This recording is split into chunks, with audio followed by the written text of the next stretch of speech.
عیسیٰ علیہ السلام کو حکم ہوگا کہ اس وقت جو مجاہدین ہیں، جو اسلام قبول کرے گا تو بچے گا، نہیں کرے گا تو اس کو قتل کیا جائے گا. لیکن خوب سمجھ لیں آج یہ حکم نہیں ہے، ہمیں اجازت نہیں ہے کہ ہم آج کسی غیر مسلم کو قتل کر لیں، قطعاً اس کی اجازت نہیں ہے. تو یہ دو مسئلے میں ایک بتا دوں، ایک تو حضرت عیسیٰ کا، اور ایک مسئلہ ہے کہ عرب میں اگر کوئی غیر مسلم ہے جب اس کے خلاف جہاد ہوگا تو کیا ہوگا.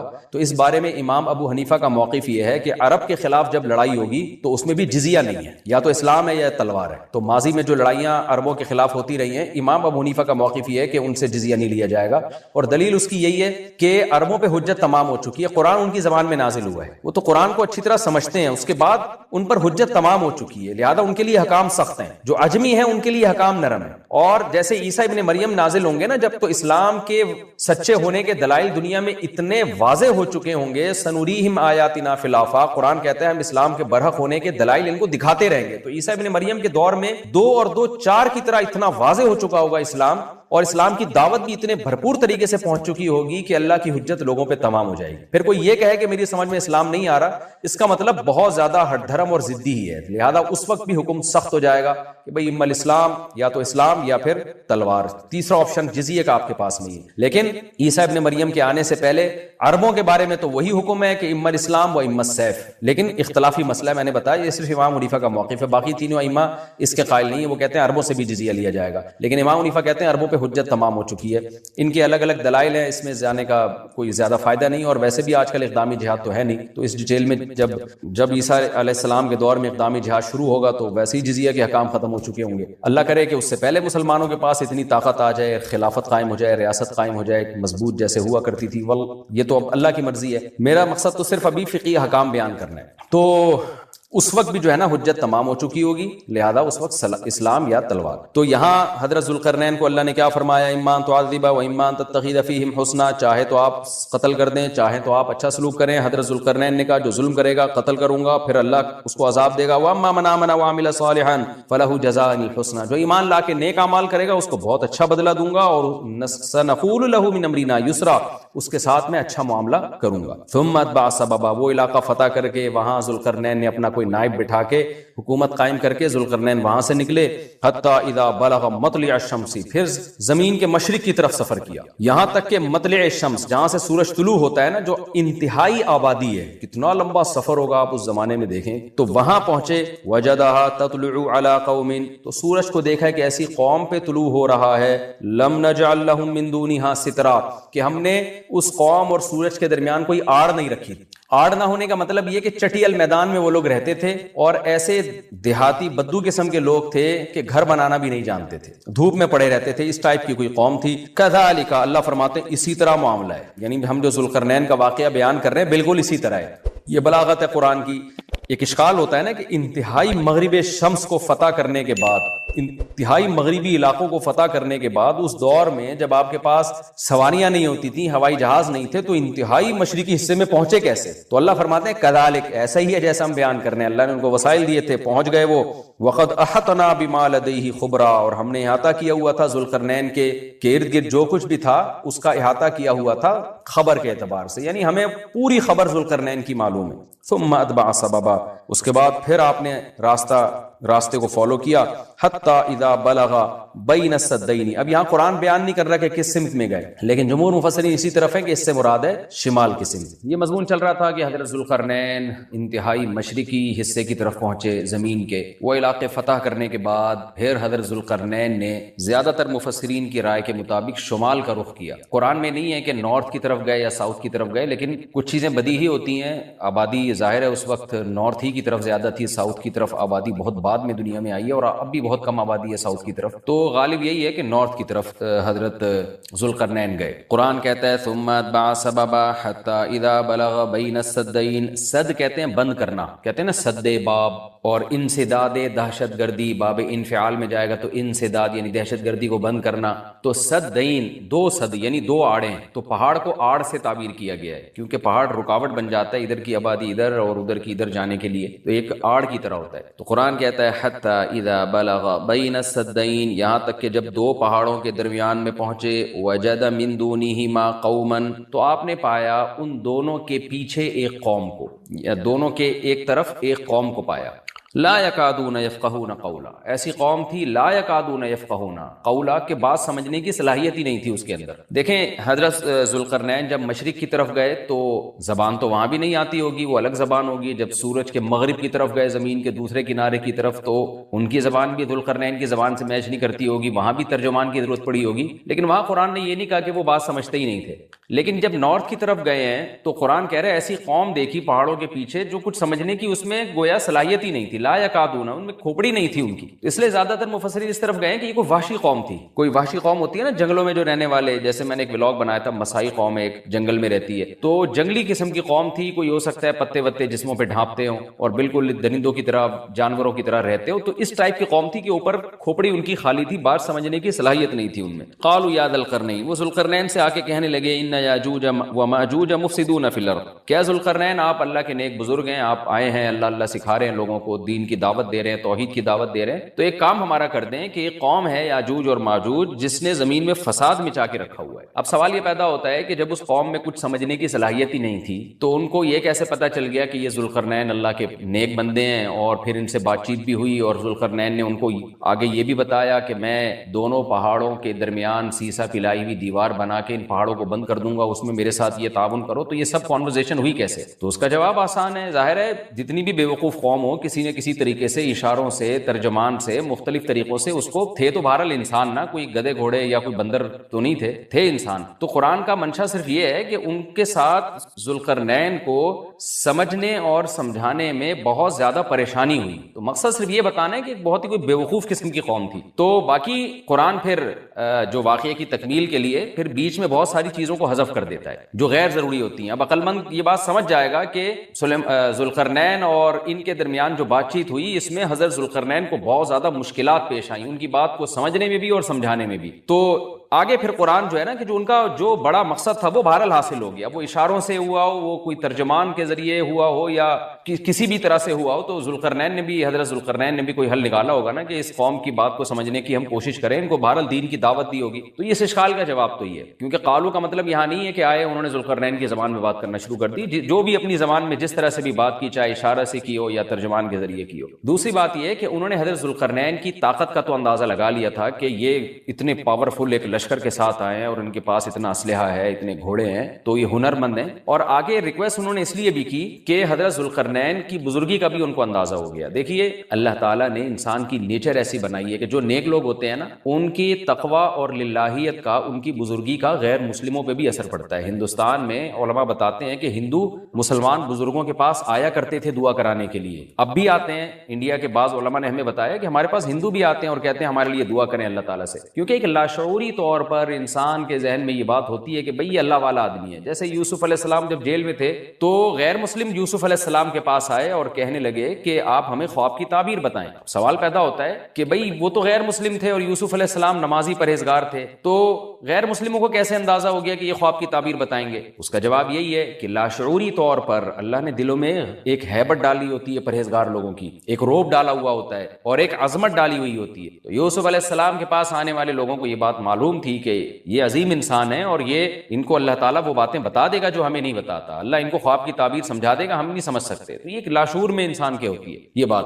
اور بھی اس میں بہت ساری مثالیں، لیکن میں پھر وہ ہمارا یہ لیکچر جس کو ہم فوکس کر رہے ہیں وہ رہ جائے گا۔ تو ذوالقرنین کے ساتھ بھی یہی ہوا کہ وہ قوم جنگلی وحشی قسم کی تھی، لیکن ان کو طاقت کا بھی اندازہ ہو گیا اور بزرگی کا بھی اندازہ ہو گیا۔ پھر آ کے انہوں نے درخواست کی، طرز عمل سے یہ لگتا ہے کہ وہ قوم بھی مسلمان ہو گئی تھی، یعنی بغیر لڑائی کے اور بغیر کسی مناظرے بازی کے ذوالقرنین کا مذہب اس قوم نے بھی قبول کر لیا۔ تو کیا کہنے لگی حضرت ذوالقرنین سے، بھئی آپ ہمارا ایک کام کر دیں، آپ اتنے پاورفل آدمی ہیں، ان یاجوج وماجوج مفسدون فی الارض، یاجوج ماجوج ایک قوم ہے جس نے زمین میں فساد مچا کے رکھا ہوا ہے، آئے دن قتل و غارت کرتے ہیں وہ اور ہمارے پاس ان سے لڑنے کی طاقت نہیں ہے۔ فہل نجعل لک خرجا، کیا ہم آپ کے لیے خرچ بنا سکتے ہیں؟ کچھ اجرت خرچ کہتے ہیں، خراج کا لفظ آپ نے سنا ہوگا، ٹیکس کو یا اجرت کو، تو ہم آپ کو کمیشن دیں گے اس کا, ہمارے پاس پیسہ بہت ہے, وسائل بہت ہیں, لیکن وہ ٹیکنالوجی ہمارے پاس نہیں ہے جو آپ کے پاس ہے. تو ہم دیکھ رہے ہیں آپ کو اللہ نے ایک بڑی قوت اور طاقت دی ہے, تو پیسہ ہمارے پاس بہت ہے, ہم آپ کو اس کی اجرت دیں گے. آپ نے یہ کرنا ہے کہ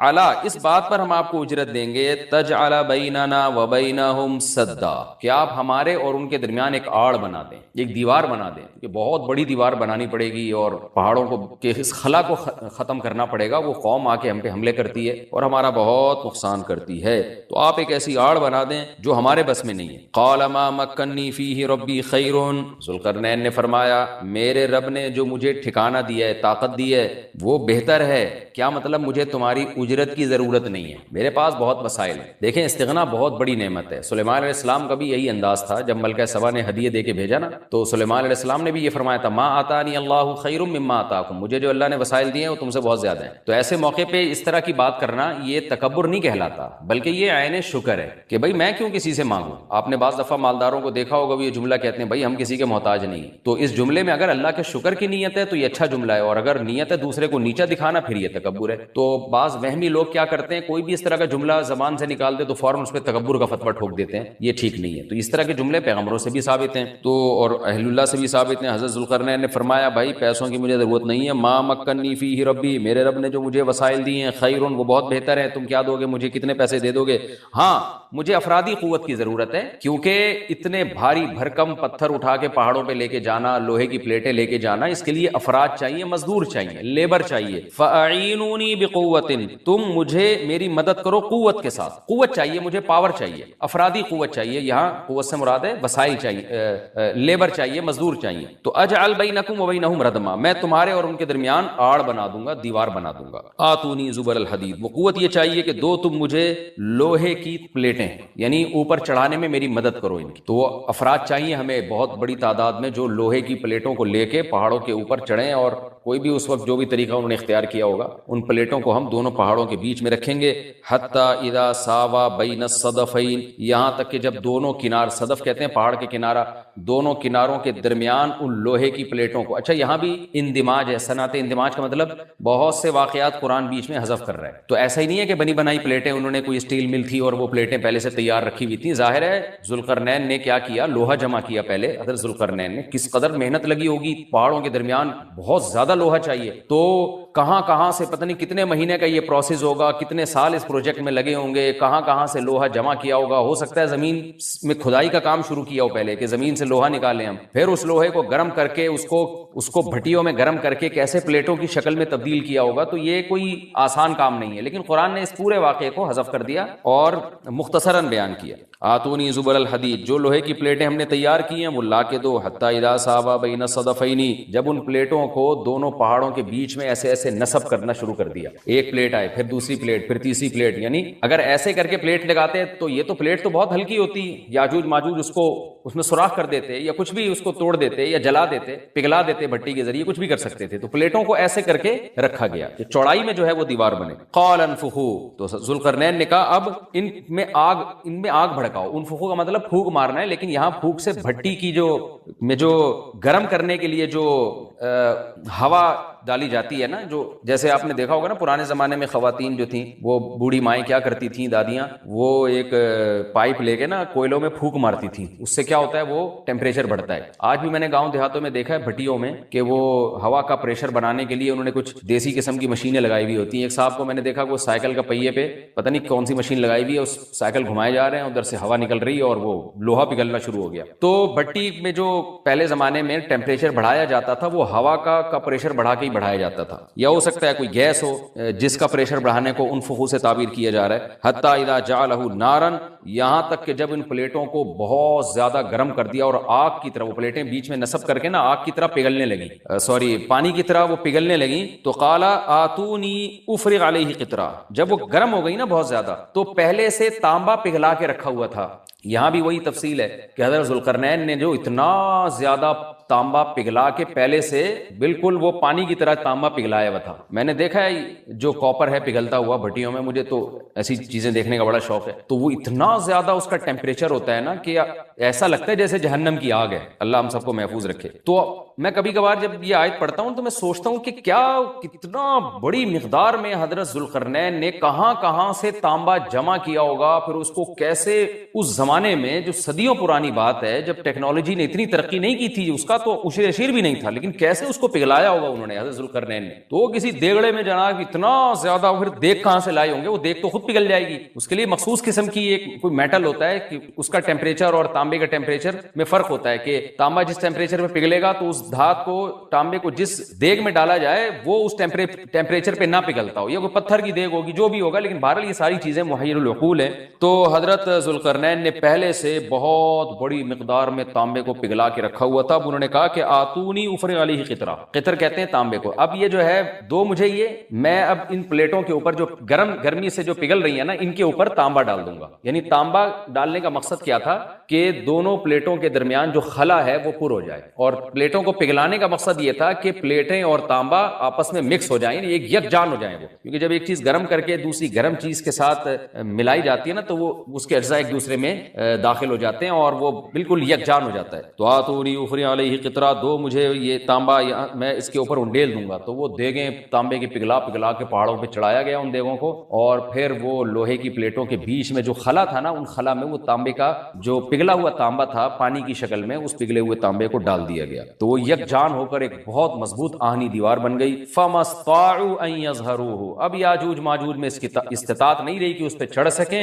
وَمَسْتَطَاعُوا لَهُ نَقْبًا, اور اس دیوار میں نقب کی استطاعت بھی نہیں رہی. کتنا لمبا سوراخ کریں گے اس کو کھود کے, یہ بھی ان کے لیے ممکن نہیں رہا. جب اتنا زبردست پروجیکٹ چند مہینوں میں یا چند سالوں میں مکمل ہوا, یا چند دنوں میں, اس کی حقیقت اللہ ہی جانتا ہے, لیکن یہ بہت بڑا پروجیکٹ تھا, بہت ایک شاندار کام تھا, جو شاید اس زمانے میں بہت مشکل ہو. تو اس زمانے میں آپ سوچیں کہ کتنا مشکل ہوگا, لیکن ذوالقرنین نے جب اس پروجیکٹ کو مکمل کیا, قال ھذا رحمت من ربی, وہی بات, تکبر نہیں کیا کہ میرا کمال ہے, دیکھا, اور پھر شو بازی شروع کی, نا نا نا نا نا, ھذا رحمت من ربی, یہ میری رب کی طرف سے رحمت ہے. لیکن سلیمان علیہ السلام بھی یہی الفاظ تھے نا جب تخت سامنے آ گیا, ھذا من فضل ربی, یہ میرے رب کا فضل ہے. تو انبیاء اور نیک لوگ, اللہ ان سے جب بھی کوئی عجیب کام لیتا ہے تو فوراً اللہ کی طرف نسبت کرتے ہیں. پھر وہ دنیا کی بے ثباتی بھی دکھاتے ہیں کہ انہی چیزوں میں پڑھ کے نہ رہ جانا. فوراً ذوالقرنین نے کیا کہا, فَإِذَا جَاءَ وَعْدُ رَبِّي, جب میرے رب کا وعدہ آئے گا نا, جَعَلَهُ دَكَّا, اللہ اس کو توڑ تاڑ دے گا. مطلب یہ دنیا کی ترقی ہے, یہ ہے فنا ہونے والی,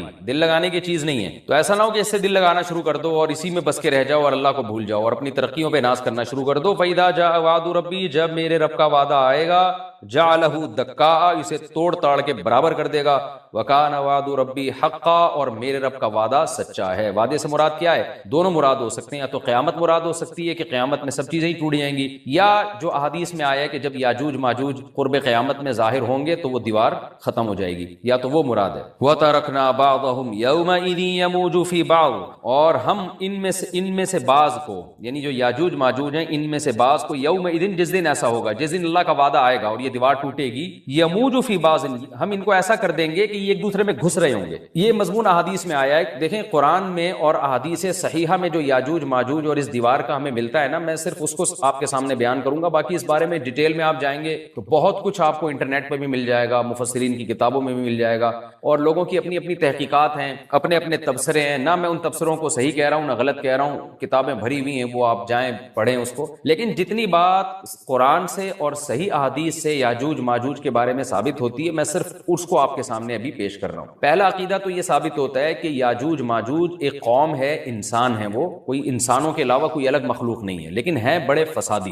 دوسری بات یہ بہت قدیم ہے, ذوالقرنین جب گئے تو اس سے پہلے کی یہ قوم ہے, اور زمین میں پہلے سے فساد مچا رہی ہے, لیکن بہت زیادہ ان کی کثرت نہیں تھی جتنی کثرت قرب قیامت میں ہوگی, کیونکہ نسل ان کی بہت تیزی کے ساتھ بڑھ رہی ہے. تیسری بات یہ ہے کہ اللہ نے ان کو دنیا کے کسی حصے میں رکھ کے چھپا دیا ہے. چھپایا اس لیے ہے کہ ان کے ظاہر ہونے کا ایک ٹائم ہے، اور وہ ہے حضرت عیسیٰ علیہ الصلوۃ والسلام کا دور. حضرت عیسیٰ ابن مریم کے دور میں یاجوج ماجوج ظاہر ہوں گے. تو اسی کو آپ چوتھا پوائنٹ بھی کہہ سکتے ہیں. تیسرا پوائنٹ کیا ہو گیا کہ ان کو چھپا دیا گیا ہے. لہذا یہ جو لوگ کہتے ہیں نا یاجوج ماجوج دریافت ہو گئے فلاں جگہ ہے فلاں جگہ ہے، تو بھائی ہمیں جب ایک چیز چھپا دی گئی ہے اور ایک ٹائم بتا دیا گیا ہے کہ اس ٹائم پہ ظاہر ہوں گے، تو اس سے پہلے وہ دریافت ہو ہی نہیں سکتے. پہلے دریافت ہو گئے تو اس کا مطلب نبی صلی اللہ علیہ وسلم کی گویا پیش گوئی غلط ہو گئی. تو جو جس کا ٹائم ہے اسی ٹائم پہ وہ ظاہر ہوں گے. چوتھی بات میں نے جیسے بتائی کہ حضرت عیسیٰ علیہ الصلوۃ والسلام کے دور میں وہ ظاہر ہوں گے. پانچویں بات، صحیح حدیث سے یہ بات ثابت ہے کہ یاجوج ماجوج وہ جو دیوار بنی تھی اس کو چاٹتے رہتے ہیں ختم کرتے ہیں. اب چاٹنا کا جو لفظ حدیث میں ہے اس سے مراد زبان سے چاٹنا بھی ہو سکتا ہے اور یہ کنایا بھی ہو سکتا ہے کہ اس کو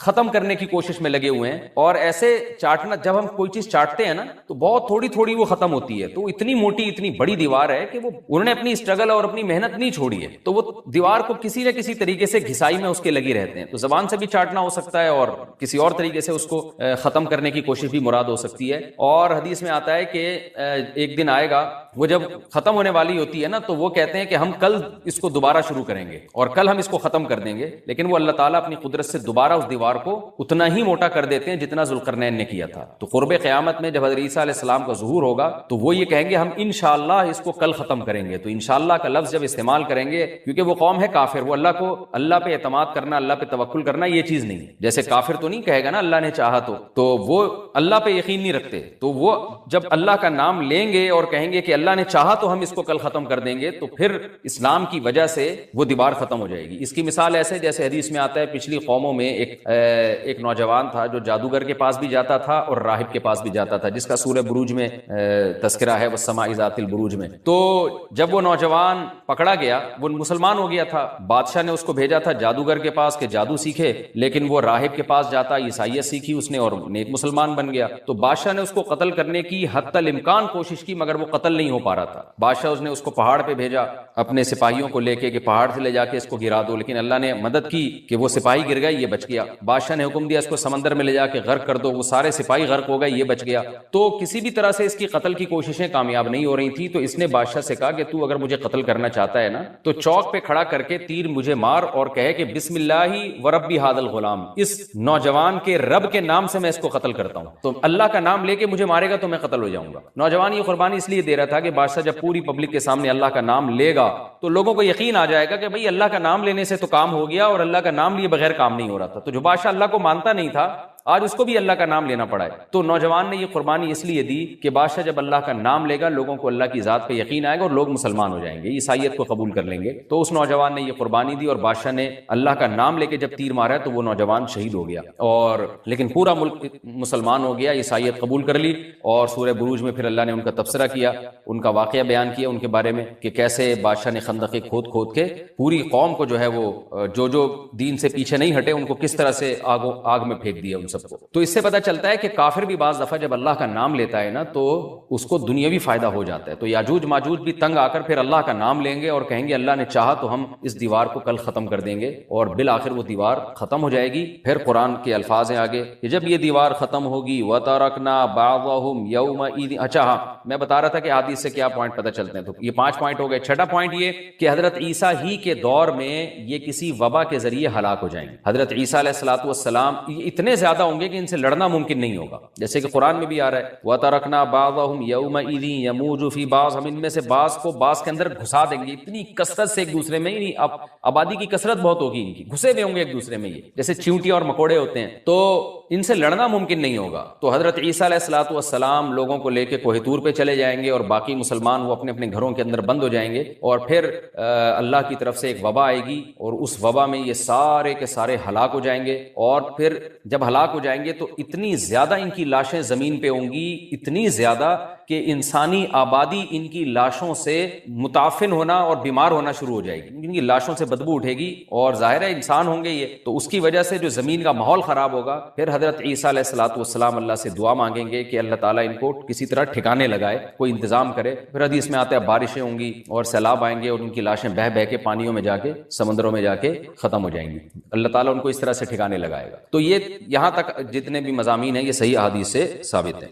تو قرآن کہتا ہے وَتَرَكْنَا بَعْضَهُمْ يَوْمَئِذٍ يَمُوجُ فِي بَعْضٍ، ہم ان میں سے بعض کو بعض میں چھوڑ دیں گے، بہت کثرت ہوگی۔ وَنُفِخَ فِي الصُّورِ، اور پھر سور پھونکا جائے گا۔ قرآن میں تو یہ کہ سور پھونکا جائے گا ایسے لگ رہا ہے جیسے فوراً پھونکا جائے گا، مگر احادیث میں تفسیر ہے کہ فوراً نہیں پھونکا جائے گا۔ یاجوج ماجوج قیامت کی نشانیوں میں سے ایک بہت بڑی نشانی ہوگی، یعنی اس بات کی علامت ہوگی کہ اب قیامت بہت قریب ہے۔ تو حضرت عیسیٰ ابن مریم علیہ السلام جب نازل ہوں گے، میں تھوڑی سی ترتیب بیان کر دیتا ہوں کہ جو کیونکہ بات یاجوج ماجوج کی چل رہی ہے تو اس سے منسلک جو واقعات ہیں جو اس دور میں ہوں گے وہ بھی میں اسی لیکچر کے ضمن میں بیان کر دیتا ہوں۔ ہمیں صحیح حدیث سے یہ پتہ چلتا ہے کہ قرب قیامت میں جب مسلمان بہت کسمہ پرسی میں ہوں گے تو خراسان سے لشکر اٹھے گا۔ خراسان یہ افغانستان اور ایران کا حصہ، اس علاقے کو نبی صلی اللہ علیہ وسلم کے دور میں خراسان کہا جاتا ہے، جس میں قندھار بھی آتا ہے، ایران کا بھی حصہ آتا ہے اس میں۔ تو یہاں سے لشکر اٹھے گا، مجاہدین لڑیں گے بہت بڑی تعداد میں، دنیا میں جہاد ہوگا، مسلمان ظلم کی چکی میں پس کے تنگ آ چکے ہوں گے،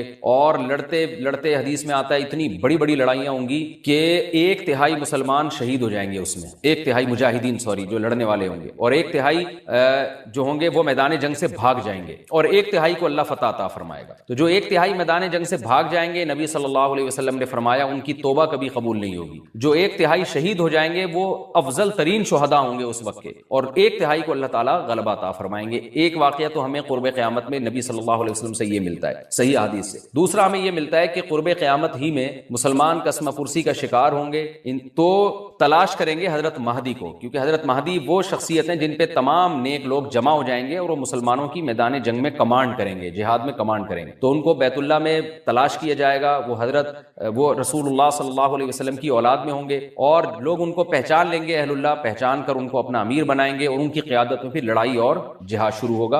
اور یہ لڑائی جب دمشق میں لڑائی ہو رہی ہوگی تو دمشق میں عصر کی نماز کے وقت حضرت مہدی، میں نے جو یہ کہا کہ دمشق میں لڑائی ہو رہی ہوگی، مقصد یہ نہیں ہے کہ دمشق کوئی میدان جنگ بنا ہوا ہوگا، مقصد یہ ہے کہ وہ مجاہدین کا لشکر دمشق میں ہوگا عصر کی نماز کے وقت، لڑائی چاہے کسی اور میدان میں ہو رہی ہے، لیکن حدیث میں ہمیں دمشق کا تذکرہ ملتا ہے۔ تو دمشق میں حضرت شام کا تذکرہ ملتا ہے، اور جو قرائن ہمیں ملتے ہیں وہ دمشق کی ایک خاص مسجد ہے، وہ مسجد حضرت مفتی تقی عثمانی صاحب اور مفتی رفیع عثمانی صاحب نے اس کو ہائی لائٹ بھی کیا، لیکن وہ یقینی نہیں ہے، یہ خوب سمجھے، انہوں نے اس کا بھی تبصرہ کیا کہ اس کے بارے میں کوئی یقین نہیں ہے۔ تو حضرت مہدی عصر کی نماز پڑھا رہے ہوں گے، لوگ امامت میں آپ کے پیچھے کھڑے ہوں گے، یہاں تک کہ مسجد کے مینار پر، آج بھی وہ مینار موجود ہے جس کے بارے میں غالب گمان ہے کہ یہ وہ مینار ہے جہاں حضرت عیسیٰ علیہ السلام نازل ہوں گے، غالب گمان کے درجے میں کہا جا سکتا ہے، ورنہ پھر اسی کے اڑوس پڑوس میں کوئی مسجد ہوگی۔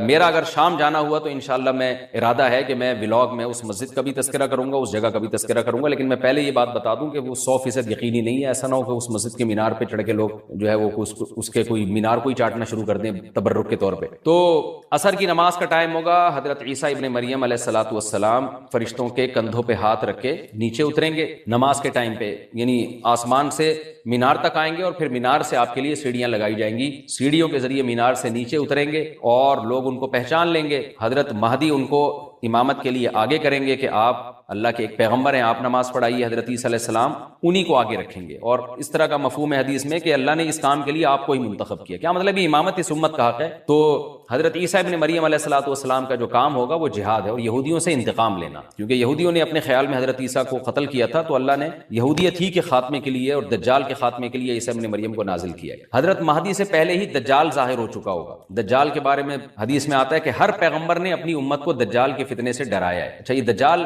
ایک ایسی شخصیت ہے جس کا یہودی انتظار ہم سے زیادہ کر رہے ہیں، کیونکہ یہودی اس کو اپنے لیے نجات دہندہ سمجھتے ہیں، جبکہ حدیث میں آتا ہے کہ دجال کانا ہوگا اور اس کا خدائی کا دعویٰ ہوگا، اس کے پاس کچھ ایسی طاقتیں ہوں گی کہ مردے کو زندہ کر دے، زندہ کو مار دے، ایک طرف اس کے باغ ہوگا، ایک طرف اس کے آگ ہوگی، جو اس پر ایمان لائے گا اس کو باغ میں داخل کرے گا، اور جو اس پر ایمان نہیں لائے گا اس کو آگ میں داخل کرے گا۔ اور رسول اللہ صلی اللہ علیہ وسلم نے فرمایا اس کی جو آگ ہے حقیقت میں وہ جنت کا باغ ہوگا، اور اس کا جو باغ ہے حقیقت میں وہ جہنم کی آگ ہوگی۔ تو جو نبی کی باتوں پہ یقین کرتے ہیں وہ دجال کے فتنے سے محفوظ رہیں گے، اور حدیث میں سورہ کہف کی بھی تلاوت کا حکم ہے، جمعے کے دن جو کہف کی تلاوت کرتا ہے اللہ اس کو دجال کے فتنے سے محفوظ رکھتا ہے. اب آپ دیکھیں یہ سورہ کہف میں ہی قیامت کی علامات کا تذکرہ ہے نا, تو شاید اسی وجہ سے کیونکہ جو سورہ کہف پڑھتا رہے گا وہ یاجوج ماجوج کے واقعات بھی پڑھتا رہے گا اور اللہ کی قدرت کے واقعات بھی پڑھتا رہے گا, تو دجال کے فتنے سے اللہ اس کو اس برکت سے محروم بچا کے رکھیں گے, فتنے سے محفوظ رکھیں گے. تو وہ ایسی ایسی طاقتیں دکھائے گا, بے وقوف لوگ اس پہ ایمان لے آئیں گے. حدیث میں آتا ہے کہ کانا کبھی بھی خدا نہیں ہو سکتا, یعنی اس کی تو ایک آنکھ ہوگی نہیں, لیکن بے وقوف لوگ اس کے یہ کچھ ظاہری کمالات دیکھیں گے, یہ نہیں دیکھیں گے کہ یہ تو شکل بھی اس کی اچھی نہیں ہے, یعنی خدا کا بس کم جمال والا ہوتا ہے نا, یہ تو ہے بھی کانا, اور اس کے بڑا بڑا کافر بھی لکھا ہوا ہوگا واضح طور پر, جس سے پتا چلے گا. لیکن احمق اور بیوقوف لوگ جیسے روحانی عامل کو کچھ شعبدے دیکھ کر ان پہ سے متاثر ہو جاتے ہیں نا, روحانی عاملوں کے شعبدے دیکھ کے, تو ایسے ہی دجال کے شعبدے دیکھ کے متاثر ہوں گے. تو بہت لوگوں کو, خلقت کو, بہت بڑی امت کو گمراہ کرے گا دجال. اہل اللہ کو اللہ تعالیٰ اس کے فتنے سے محفوظ رکھے گا.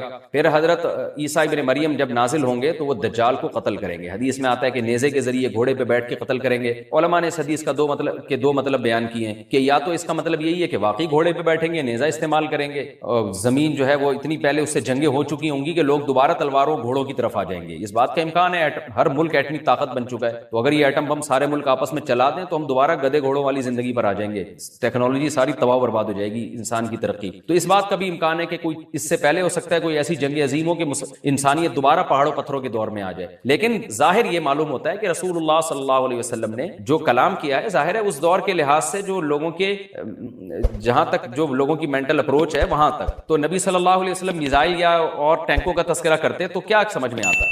تو گھوڑے سے مراد ہے جو اس زمانے کا گھوڑا ہوگا, اور نیزے سے مراد ہے اس زمانے کا جو اسلحہ ہوگا, کیونکہ نیزہ نبی کے دور کا ایک مناسب اسلحہ تھا اور گھوڑا نبی کے دور کی میدان جنگ کی ایک مناسب سواری تھی. تو اس سے یہ بھی پتہ چلتا ہے کہ ہو سکتا ہے عیسیٰ ابن مریم نیزے کے بجائے کلاشنکوف کا استعمال کر لیں, تو یعنی وہ نیزہ جو ہے وہ اس کلاشنکوف کی, جو بھی اسلحہ اس وقت حضرت عیسیٰ ابن مریم استعمال کریں گے اس کی ایک تعبیر ہے, تو اس کا بھی پورا امکان ہے. تو ہمیں بہرحال اتنا ایمان ہمارے لیے ضروری ہے کہ دجال کو قتل کرنے والی جو ذات ہے, جو شخصیت ہے, وہ عیسیٰ ابن مریم علیہ الصلوۃ والسلام. تو حضرت عیسیٰ کے ذریعے اللہ تعالیٰ دجال کو قتل کریں گے, اور حضرت عیسیٰ کی قیادت میں زبردست جہاد ہوگا. حدیث میں آتا ہے کہ عیسیٰ ابن مریم اس دنیا کو امن سے بھر دیں گے, اتنا امن ہو جائے گا اور اتنی مالی فراوانی ہوگی, اتنی مالی, کیونکہ دنیا میں مال بہت ہے, ڈسٹریبیوشن صحیح نہیں ہے, جو تقسیم ہے نا مال کی وہ ظالمانہ ہے, جس کی وجہ سے غریب غریب سے غریب تر ہے, امیر امیر سے امیر تر ہے. حضرت عیسیٰ ابن مریم ایسا نظام قائم کریں گے کہ جس سے مال کی صحیح تقسیم, اور لوگ اٹھیں گے زکوٰۃ کا مستحق تلاش کریں گے, اور لوگوں کو زکوٰۃ کا مستحق نظر نہیں آئے گا, غریب تلاش کرنا مشکل ہو جائے گا. یعنی ایک آدمی, حدیث کا مفہوم ہے کہ زکوٰۃ لے کے گھومتا رہے گا اور اس کو کوئی غریب نہیں ملے گا, اتنی مالی فراوانی ہو جائے گی. پھر ترمذی کی روایت میں آتا ہے کہ اللہ کی طرف سے برکتیں ایسی نازل ہوں گی کہ بڑے بڑے انار پیدا ہوں گے, بڑے بڑے انگور پیدا ہوں گے, زمین اپنی برکتیں کھول دے گی. اور حضرت عیسیٰ علیہ السلام خنزیر کو بھی دنیا سے ختم کر دیں گے, خنزیر کی نسل کو ختم کر دیا جائے گا. وَيَضَعُ الْجِزْيَةَ, اور جزیہ کا نظام ختم, اما الاسلام و اما السیف, یا تو تلوار یا اسلام, اس کے علاوہ نہیں. تو نبی صلی اللہ علیہ وسلم کو اللہ نے جس مقصد کے لیے دنیا میں بھیجا تھا, اس مقصد کی جو تکمیل ہے وہ عیسیٰ ابن مریم کے ذریعے. باقی اس میں حکمتیں کیا ہیں اس پر میرے الگ سے بیانات موجود ہیں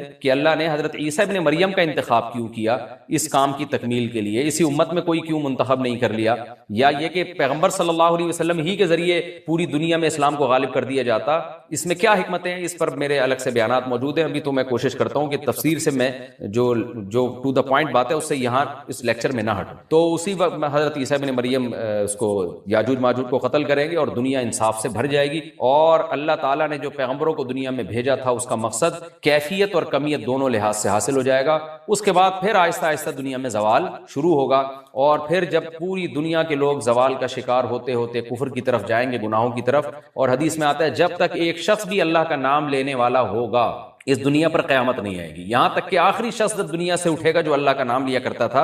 اس کے بعد اللہ تعالیٰ سور پھونکیں گے, جبریل کو حکم دیں گے سور پھونکنے کا, اور اس دنیا کو تباہ و برباد کر دیا جائے گا. تو آگے قرآن کہتا ہے وَنُفِخَ فِي الصُّورِ, اور پھر سور میں پھونکا جائے گا, فَجَمَعْنَاهُمْ جَمْعًا, پھر ہم ان تمام انسانوں کو جمع کر دیں گے. وَعَرَضْنَا جَهَنَّمَ يَوْمَئِذٍ لِّلْكَافِرِينَ عَرْضًا, اور قیامت کے دن ہم جہنم کو, یومئذ جس دن ایسا ہوگا یعنی جس دن سور پھونکا جائے گا, یہ دوسرا سور مراد ہے, للکافرین عرضا, کافروں کے سامنے پیش کر دیں گے. الذین کانت اعینہم فی غطاء عن ذکری, یہ وہ لوگ ہیں جن کی آنکھیں میری یاد سے پردے میں پڑی ہوئی تھی, یعنی میری یاد کی چیزیں ان کو نظر ہی نہیں آتی تھیں, غفلت میں پڑی ہوئی تھی جن کی آنکھیں. وکانوا لا يستطيعون السمع، اور یہ سننے کی صلاحیت بھی نہیں رکھتے تھے، نہ حق بات سنتے تھے نہ حق دیکھتے تھے، بس اپنے خواہشات کی جو چیزیں ہیں وہ ان کو اچھی لگتی تھیں اور وہی ان کو سمجھ میں آتی تھیں۔ تو یہ ہمارا رکوع الحمدللہ کمپلیٹ ہو گیا۔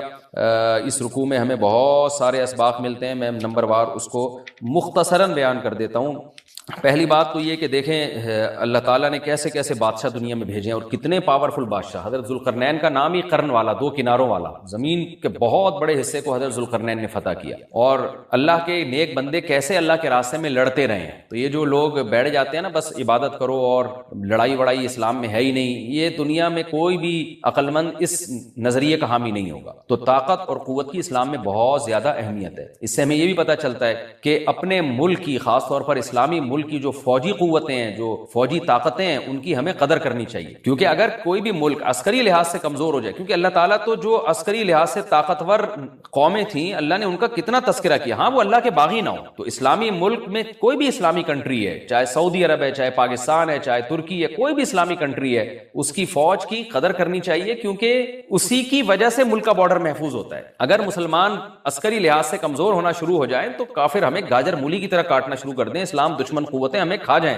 ختم کر دیں ہمیں کھا کے۔ تو نیک قوتوں کو اپنی بقا کے لیے ہمیشہ سے ایک اسلحے کی اور طاقت کی ضرورت رہتی ہے، اس کی اہمیت اسلام میں بہت زیادہ ہے۔ موسیٰ علیہ الصلوۃ والسلام کے بعد کتنے بڑے بڑے جنگی کمانڈر پیدا ہوئے، ذوالقرنین کا اللہ نے کیسا تذکرہ کیا، ذوالقرنین کی عبادت کا کہیں بھی تذکرہ نہیں، حالانکہ وہ بڑے عبادت گزار بھی تھے۔ داؤد علیہ السلام کی عبادت کا تذکرہ بھی ہے، ان کی تلوار اور طاقت کا تذکرہ بھی ہے۔ تو اللہ تعالیٰ جہاں عبادت کا تذکرہ کرتے ہیں تو طاقت اور قوت کا بھی تذکرہ کرتے ہیں، اس سے عسکری لحاظ سے اپنے آپ کو مضبوط کرنے کی اہمیت کا ہمیں پتہ چلتا ہے کہ اسلام میں اس کی بڑی اہمیت ہے۔ کسی بھی اسلامی ملک کی فوج کا مورال کسی بھی لحاظ سے ڈاؤن نہیں ہونا چاہیے، اور عسکری لحاظ سے وہ کسی بھی لحاظ سے کمزور نہیں ہونی چاہیے، اور اس کو چاہیے کہ اعدوا لهم ما استطعتم من قوہ پر عمل کرے، کہ قرآن کہہ رہا ہے روز بروز اپنی طاقت اور قوت میں اضافہ کرنے کی کوشش کرو۔ اس سے مسلم قوم کو کبھی بھی غافل نہیں ہونا چاہیے، اور کوئی بھی ایسا کام جس سے مسلمان قوتیں اور طاقتیں کمزور ہونا شروع ہو جائیں، اس کام سے ہمیں بچنا چاہیے۔ دوسری بات ہمیں یہ پتہ چلی کہ اللہ تعالیٰ نے اہل اسلام کے ذمے پوری دنیا کی ذمہ داری لگائی ہے، کسی ایک ملک کی نہیں۔ جتنے بھی پیغمبر آئے ہیں جب وہ دنیا فتح کرنا شروع کی ہے تو کہیں رکے نہیں ہیں وہ کہ بھئی یہاں تک، اس سے آگے نہیں جانا۔ ان کی صلاحیت ہی ختم ہو گئی ہو، وسائل ہی ختم ہو گئے ہو تو الگ بات ہے۔ تو پوری دنیا ہے جس میں اللہ کے دین کو غالب کرنا ہے۔ اب اس کا طریقہ کیا ہوگا؟ ظاہر ہے جو جس زمانے میں سوٹیبل طریقہ ہو وہ اختیار کیا جائے گا۔ تو حضرت ذوالقرنین پہلے انتہائی مشرق کی طرف گئے ہیں، جہاں سورج نکلتا ہے تو وہاں سے جہاں سے آبادی شروع ہو رہی ہے، اور ان کا خیال تھا کہ اب آگے آبادی نہیں ہے تو پھر جا کے سٹاپ کیا ہے۔ مغرب میں بھی ایسے ہی، شمال میں بھی ایسے ہی۔ تو ہمیں جب دیکھتے ہیں کہ جب صحابہ کرام نے دنیا فتح کرنا شروع کی ہے تو ہمیں مسلمان کمانڈروں میں بھی ایسے واقعات ملتے ہیں کہ وہ علاقے فتح کرتے کرتے سمندر کے کنارے پہنچے اور انہوں نے سمندر کو دیکھ کے کہا کہ تیرے آگے بھی آبادی ہوتی نا تو ہم اللہ کا کلمہ وہاں بھی بلند کرتے۔ تو یہ دور تھا مسلمانوں کا، اور یہ عیسیٰ ابن مریم دوبارہ پھر وہی کریں گے، پوری دنیا کو فتح کریں گے۔ تو حضرت ذوالقرنین کے اس واقعے سے پتہ چلتا ہے کہ پوری دنیا کی ذمہ داری اللہ نے ہمیشہ سے اہل اللہ پہ لگائی ہے، اور وہ پوری دنیا میں اللہ کے دین کو غالب کرنے کی کوشش میں ہمیشہ سے لگے رہے ہیں۔ تیسری بات ہمیں پتہ چلتی ہے کہ اسباب اور وسائل کی اہمیت۔ حضرت ذوالقرنین نے